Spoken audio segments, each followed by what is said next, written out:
가나안 복음 방송을 시청하고 계시는 시청자 여러분들 만나면서 반갑습니다. 저는 사단법인 성경 바로 알리기 운동본부를 통해서 많은 분들과 성경의 진리를 함께 나누고 있는 김종진 교수입니다. 오늘은 요한계시록 14장 4절 말씀을 통해서 계시록에 나타난 두 여자와 두 도시에 대해서 같이 묵상을 하겠습니다. 먼저 본문 말씀 요한계시록 14장 4절 말씀을 봉독에 올리겠습니다. 이들은 여자들과 더불어 자기를 더럽히지 아니한 자들이니 이는 그들은 처녀들이기 때문이라. 이들은 어린 양께서 어디로 가시든지 따라가는 자들이며 사람들 가운데 구속을 받아 하나님과 어린 양께 첫 열매들이 된 자들이니라. 예수님께서 밤모섬에 유배 중인 사도 요한에게 주신 계시록은 예수님께서 세우신 몸된 교회가 세워지고 온 세상에 전파되어감에 따라 사탄 역시 교회를 박해하고 극심한 영적인 전쟁에서 살아남아 결국에는 예수님께서 왕중왕으로 재림하심으로 교회가 승리하고 사탄은 영원한 지옥에 패배하는 이 모습을 요한계시록을 통해서 우리에게 보여주고 있습니다. 계시록은 예수님께서 직접 요한에게 주시고 요한은 받아 기록하였지만 요한계시록의 중심은 사실상은 예수 그리스도이십니다. 예루살렘에 최초의 신약 교회를 세우셨고 이 복음이 이방으로 전파되어서 구원의 역사가 이루어지고 사탄은 긴 세월 교회를 박해하여서 씨를 말릴 정도로 교회가 정말 위태한 때가 있었습니다. 그러나 그때마다 주 하나님께서 몸된 교회를 지키셨고 또 결국에는 교회가 승리를 하게 됨으로써 계시록에서 예언이 성취되고 인류 역사도 사실상은 마무리가 되는 과정을 우리가 볼 수 있습니다. 여러분 잘 아시는 대로 우리 하나님 하게 되면 하나님은 사랑이시라고 했습니다. 요한일서 4장 16절에 보면 하나님은 사랑이시고 예수님께서도 우리에게 신랑으로 비유를 하고 있습니다. 그러면 예수님께서 사랑을 주시는 신랑이라고 한다면 분명히 신부가 있어야 됩니다. 왜? 사랑이라는 것은 대상이 있을 때 그 가치가 있고 사랑의 역할을 할 수가 있는 겁니다. 하나님께서 사람을 지으신 목적도 사랑을 나눌 수 있는 조건부 때문에 상대성 때문에 사람을 지으셨다고 그랬습니다. 이것도 이기적인 사랑이 아니라 희생과 조건 없으신 하나님의 아가페 사랑을 받고 영생을 얻는 그 여자가 바로 성경에 나타난 에클레시아, 교회라고 하는 여자입니다. 에클레시아라는 단어는 불러내서 따로 모임을 가진 그런 모임을 가진 상태를 에클레시아라고 합니다. 에클레시아, 즉 세상에서 예수님의 생명을 내어 자기 자신이 피로 값주고 사시고 지옥에서 구원하시고 영생을 주시고 복음으로 불러내신 후에 세상과 완전히 구별된 교회를 회중교회라고 얘기합니다. 아담은 여러분 잘 아시는 대로 자신의 갈비뼈로 여자를 만들었습니다. 그리고 하와를 표현할 때 이는 내 뼈 중에 뼈요 살 중에 살이라는 감탄사가 나왔습니다. 이 감탄사가 오늘날 세상 사람들이 복음을 듣고 구원받았을 때 하늘에서 나타난 어마어마한 감탄사입니다. 그러나 그렇게 고백을 했지만 자신의 피와 생명을 하와에게 나눠주지는 않았습니다. 그러나 예수님께서는 교회를 위해서 피를 흘려주셨고 생명의 심장을 내어주셨기 때문에 지극하신 사랑으로 그 사랑을 입은 그리스도인들을 가르쳐서 교회라고 얘기합니다. 교회를 영적인 14만 4천으로 묘사하시면서 여자들과 더불어 자신을 더럽히지 않은 처녀들로 오늘 말씀에 묘사를 하고 있습니다. 그리고 어린 양의 혼인잔치가 임박하였으며 그분의 아내도 예비하였던 교회였는데 아마 여러분들은 교회를 보면 여자, 또는 처녀, 신부, 아내, 어머니 다 한 사람입니다. 처녀도 그 다음에 남자를 만나면 결혼하면 신부, 같이 동거하면 아내, 아기를 낳고 살면 엄마, 어머니 한 여자입니다. 똑같은 교회를 표현할 때 처녀들, 그 다음에 아내, 신부, 어머니라는 것은 교회를 의미합니다. 어린 양의 신부와 그 다음에 성경에 보면 창녀가 있습니다. 창녀 교회를 얘기합니다. 요한계시록 19장 7절 말씀, 8절 말씀을 보면 우리가 기뻐하고 즐거워하며 그분께 존귀를 돌리세 이는 어린 양의 혼인이 이르렀고 그분의 아내도 자신을 예비하였기 때문이라 또 그녀에게 정결하며 흰 세마포를 차려 입도록 하라했으니 이는 그 고운 세마포는 성도들의 의로움이다 라고 설명하고 있습니다. 이러한 사랑에 시기 질투하는 여인이 바로 교회에 피를 취하도록 마셔온 역사가 지난 순교시대가 있었습니다. 바로 큰 바벨론, 영을 그대로 숨겨받은 로마 카톨릭 조직 체계를 다른 여자라고 성경에서 표현하고 있습니다. 그녀의 정체는 누굽니까? 바로 이세벨입니다. 또는 창녀, 땅에 가증한 것들이 어미로 모시하고 있는데 여자로서 교회의 예수님의 교회인 예수님의 신부를 모방해서 만들어낸 모방 종교, 즉 그러면 교황 적그리스도의 간부를 가르쳐서 다른 여자라고 표현하고 있습니다.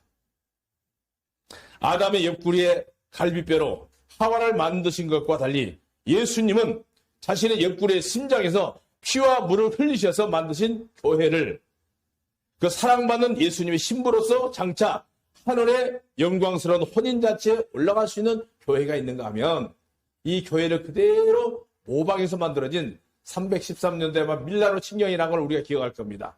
그건 교회를 흉내를 내기 위해서 지하에 숨어 있는 그리스도인들을 사실상은 세출해서 죽이기 위해서 만든 무서운 계략입니다. 이 로마교가 전 세계에 어마어마하게 많이 퍼졌습니다. 그래 어느 날 이 로마교가 너무나도 종교적 타락을 하니까 그 종교 지도자 한 사람 중에서 독일 사람인 루테라는 사람이 쿠데타를 일으켜가지고 성공을 했습니다. 성공해서 만들어진 게 오늘날 세계에 퍼져 있는 개신교입니다. 이 개신교와 로마 카톨릭은 큰 집과 작은 집입니다. 다 뭡니까? 참된 교회를 흉내내고 있는 모방 종교입니다. 반대로 교회를 대칭한 창녀, 이 창녀는 그 뿌리가 누굽니까? 바로 니무르스입니다. 바벨론으로 그 악명 높은 세메라미스의 영을 이어받은 여자입니다. 창세기 11장 1절 9절 나옵니다. 엘리야 시대에 하나님의 선지자들을 모조리 학살했던 이세벨의 악령입니다. 그걸 전수받은 종교 조직으로 여전히 순교자들의 피를 취한 요한계시록 17장 6절 여자, 그 여자가 바로 로마 카톨릭을 주로 한 온 세상에 혼합한 창녀교회. 이 창녀라고 하는 말은 더러운 여자라는 뜻입니다. 사실 오늘날 이 교회가 어떤 교회 더러운 여자입니까? 모두가 다 정결한 교회는 아닙니다. 죄가 완전히 처리되지 않는 교회. 예수님께서 이 땅에 오신 목적이 뭡니까? 아들을 낳으니 이름을 예수라 해라. 이는 저가 자기 백성을 저희 죄에서 구원하시려고 오셨는데 죄가 처리되지 않는 가운데 있는 교회가 바로 창녀교회입니다. 오늘날 이 세상에는 단 두 여자뿐입니다. 첫째, 예수 그리스도의 신부에 속한 그리스도인들의 교회, 거듭난 그리스도인들의 모임을 교회라고 초칭합니다. 반면에 둘째는 적그리스도 로마 카톨릭 조직에 속한 창녀교회, 죄사함 받지 못한 교회, 죄를 씻지 못한 교회, 죄 속에 빠져있는 교회, 죄 가운데 하나님을 찾고 예수님을 섬기는 교회. 상상을 해보십시오. 구약시대에 기라성 같은 위대한 신앙인들이 많습니다. 솔로몬, 모세, 다윗, 아브라함, 얼마나 많은 기라성 같은 신앙 인물들이 있습니까? 그러면 상상을 해보십시오. 그 많은 그렇게 훌륭한 나면서부터 성경을 달달달 외우고 성경대로 살아왔던 그 사람 중에서 단 한 명이라도 하나님을 아버지라고 부른 사람은 없습니다. 오늘날도 마찬가지입니다. 정말 하나님과 내가 아버지 관계가 맺어진다면 죄에서 완전히 사함받고 거듭난 그리스도인들을 하나님을 아버지라고 부를 수가 있습니다. 그러나 오늘 모든 종교 가면 어디 가든지 성경을 들고 다니는 교회는 하나님을 아버지라고 부릅니다. 그러나 과연 그들이 아버지와 부자지간에 인연이 맺어진 게 있습니까? 아버지는 뭡니까? 이게 씨를 주신 분입니다. 자, 부부간에는 나눠질 수가 있습니다. 아무리 잘못해도 부자지간에는 나눠질 수가 없습니다. 아무리 잘못해도 자식은 자식입니다. 과연 하나님과 내가 이러한 인격적인 관계로 맺어진 교회가 있는가? 교회는 하나님의 사랑으로 예수님이 흘린 보혈로 신부가 되어서 의의 웨딩드레스를 입고 하늘에서 영광스러운 혼인잔치에 참여할 것이며, 반면에 죄 가운데서 하나님을 찾는 분들, 요한복음에 나옵니다. 너희가 죄 가운데 나를 찾다가 내가 가는 곳에 너희는 오지 못한다고 그랬습니다. 오늘날 수많은 사람들이 예수님을 믿는다고 하면서도 아직까지도 죄인의 상태에서 죄에서 사함받지 못한 그런 사람들이 굉장히 많습니다. 이런 교회를 가르쳐서 상여교회라고 얘기합니다. 음녀교회라고 표현합니다. 이런 분들은 틀림없이 지옥의 유황불로 드레스를 입을 것이고 거기서 이를 갈며 슬픈 혼인식에 참여할 것입니다. 여러분, 진정 예수님의 신부입니까? 아니면 바벨론 창녀교회, 음녀교회의 신부입니까? 분명히 잘 아셔야 됩니다. 양심의 털끝만큼도 내 마음에 가책이 없이 주님께서 완전한 죄사함으로 거듭난 그리스도인만이 참된 예수님의 신부가 될 수 있고, 그렇지 않으면 내 안에 만약에 털끝만큼도 죄가 있다면 절대로 그 사람은 천국에 갈 수가 없습니다. 자, 요한계시록 21장 2절에 보면 나 요한이 뭐니 거룩한 도성 새 예루살렘 하늘에서 하나님께로부터 내려오는데 그 예배하는 것이 뭐라고 그랬습니까? 신부가 그녀를 남편을 위하여 단장한 것 같더라는 말씀이 있습니다. 사도 요한은 두 여자를 통하여 영적인 면을 우리에게 보여줬습니다. 그리고 예수님의 사랑에 기초한 피로 거룩해진 교회인 신부와 또 이 교회를 시기하고 질투하고 모방해서 만들어낸 그런 순교자들의 피를 마셔온 음녀교회를 우리에게 보여줬습니다. 두 영적 여자의 대칭하여 이제는 두 도시로 다른 영적인 면을 우리에게 가르쳐주고 있습니다. 한 도시는 하늘에서 내려온 도성, 즉 새 예루살렘이라고 그랬습니다. 새 예루살렘을 우리에게 보여주고 또 다른 도시가 우리에게 보여줍니다. 그건 뭡니까? 바로 바벨론이라고 그랬습니다. 큰 바벨론이라고 그랬습니다. 여자로 묘사할 때는 상녀를 도시로 비유할 때는 바벨론으로. 이거 참 여러분 잘 기억하셔야 됩니다. 음녀교회, 바로 바벨론입니다. 바벨론의 시작이 어디인지 잘 아시죠? 예수님께서 그 바벨론을 대칭할 큰 도성 새 예루살렘을 보여주신 것인데, 때문에 천사는 도성을 어린 양의 아내라고 표현합니다. 신부나 도성이나 예수님의 교회를 다 의미하고 있습니다.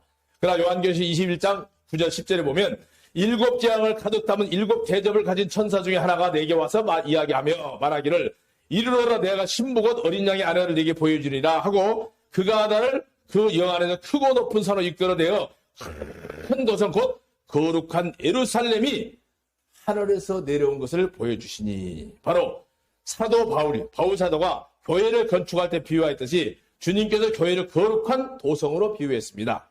하나님의 영광이 있고 가장 영광스러운 교회보다 더 영광스러운 도성이 없으며 12대문에 12천사들이 있고 12지파들의 이름이 12문에 기록되어 있으며 성벽에 12기초석의 사도들의 이름이 기록되어 있고 교회는 12사도의 터 위에 세워진 것이 바로 오늘날 교회라고 할 수 있습니다. 여러분 상상해 보십시오. 하나님이 세운 교회는 지금까지 사람의 손을 타서는 안 됩니다. 어떻게 하나님이 세운 교회를 사람이 개혁을 합니까? 그건 하나님의 교회가 아닙니다. 분명히 잘 기억하셔야 됩니다. 사람이 만든 교회는 사람이 개혁하고 변화시킬 수 있습니다. 그러나 하나님이 세운 교회는 지금 이 순간까지 한 번도 사람들의 손을 타지 않는 정말 순수한 오늘 성경이 표현한 처녀입니다. 전혀 흠나지 않습니다. 이 내용을 여러분 잘 아셔야 됩니다. 유리길이고 정금길로 만들어진 성도들의 유리 정금 같은 길, 티끌 같은 허물도 찾아볼 수 없는 영광의 도성, 바로 거기가 천국입니다. 성도들은 정말 털끝만큼도 양심의 가책이 없이 예수님의 피로 완전히 거듭난 그리스도인 정말 이 땅에 있느냐, 그런 모임이 있느냐 찾아보시면 분명히 하나님께서 여러분에게 그런 교회를 안내해 주실 것입니다. 그런 교회는 한 번도 사람들의 손을 탄 적이 없습니다. 지금 이 순간까지도 하나님이 보호하십니다. 하나님의 교회는 하나님이 보호하시고 인간들을 만든 교회는 인간들 손에 의해서 서로 싸우고 치지고 볶고 개혁이 오늘날 말이 개혁이지 서로 싸움입니다. 교회와 음녀교회 분명한 차이가 있습니다. 하나님의 눈에는 보석으로 빛나는 곳이 바로 도성, 하나님의 교회입니다. 도성 안에는 성전이 따로 없습니다. 그 도성이 바로 하나님이 성전이기 때문에 또 해와 달이 필요 없습니다. 왜? 하나님과 어린 양의 친히 빛이기 때문에 바로 교회는 하나님이 운행하시고 하나님이 역사하시고 하나님이 운행하십니다. 바로 이 도성은 구원받는 사람들이 걷는 성읍이고 이 도성은 낮이나 밤이나 문을 닫는 일이 없는 도성. 즉 얘기하면 교회는 복음은 항상 열려 있습니다. 예수님의 마음도 열려 있습니다. 수고하고 무거운 짐진 자들아 다 내게로 오라 내가 너희를 쉬게 하라고 구원의 문을 열어놨지만 어느 날 노아의 문이 닫히듯이 방주에 노아의 방주가 닫히듯이 문이 닫혔다는 말씀이 이루어지기 전에 예수님의 도성인 참 진리를 전하고 있는 교회 안에 들어오시기를 간청하는 바입니다. 바로 이 거룩한 진리의 복음, 참된 생명의 복음을 전하기 위해서 하나님 복음 방송이 존재하고 있습니다. 요한계시록 21장 24절 25절 보십시오. 구원받는 사람들의 민족들이 그 도성의 빛 가운데를 겨룰 것이며 또 땅의 왕들도 자기들의 영광과 존귀를 그 도성 안으로 가지고 들어오리라. 도성의 대문은 결코 닫지 못하리라. 이는 거기에는 밤이 없다. 마지막으로 무너지고 있는 큰 성 바벨론. 반대로 하늘에서 내려온 교회, 큰 도성인 교회의 대칭이 무엇입니까? 요한계시록 14장 오늘 읽은 8절 말씀에 보면 큰 바벨론 성읍이 나옵니다. 이 바벨론은 창세기에 니무롯이 건설한 도시입니다. 하나님이 속삭여 왔고 이스라엘을 70년 동안 포로로 잡았던 느부갓네살 바벨론입니다. 바로 요한계시록 14장 8절에 무너졌다 무너졌다 저 큰 도성 바벨론이여. 이 바벨론 큰 도성입니다. 어마어마한 종교 조직체입니다. 오늘날 이 도성은 온 인류에게 자신의 음행의 진노의 포도주를 마시게 한 자입니다. 바로 그녀가 누굽니까? 이마에는 신비라 큰 바벨론이라 창녀들의 어미라고 그랬습니다. 땅에 가증한 것들의 어미라고 새겨진 것입니다. 요한계시록 17장 5절을 참고해서 보시기 바랍니다. 이 도성은 늙은 여우 바로 세미라미스의 한악하고 사악하고 요사스러운 악령을 그대로 전수받은 오늘날 묘한 교회입니다. 노망하고 병든 붉은 용입니다. 교회를 신부용 새 예루살렘으로 하신 것 같이 큰 바벨론 바로 음료로 표현하고 있습니다. 하나님 복음 방송을 듣고 계신 사랑하는 성도 여러분들, 그리스도인들은 예수님의 사랑을 받은 참된 신부입니다. 사랑은 상대가 있어야 됩니다. 그래야 사랑이 이루어집니다. 예수님의 사랑을 받은 신부요 또 안전한 도성 새 예루살렘 안에 거하고 있으니 얼마나 영광스러운 복입니까? 날마다 하나님 예수 그리스도께 찬양과 영광을 올려드릴 수 있는 분은 바로 누굽니까? 죄에서 사함받고 하나님의 신부가 되고 바로 몸된 교회의 지체가 되신 하나님 복음 방송을 듣고 계시는 여러분들, 날마다 생활 속에서 이런 분을 찬양과 경배를 올려드릴 수 있는 여러분 되시기를 주님의 이름으로 부탁을 드리겠습니다. 고맙습니다.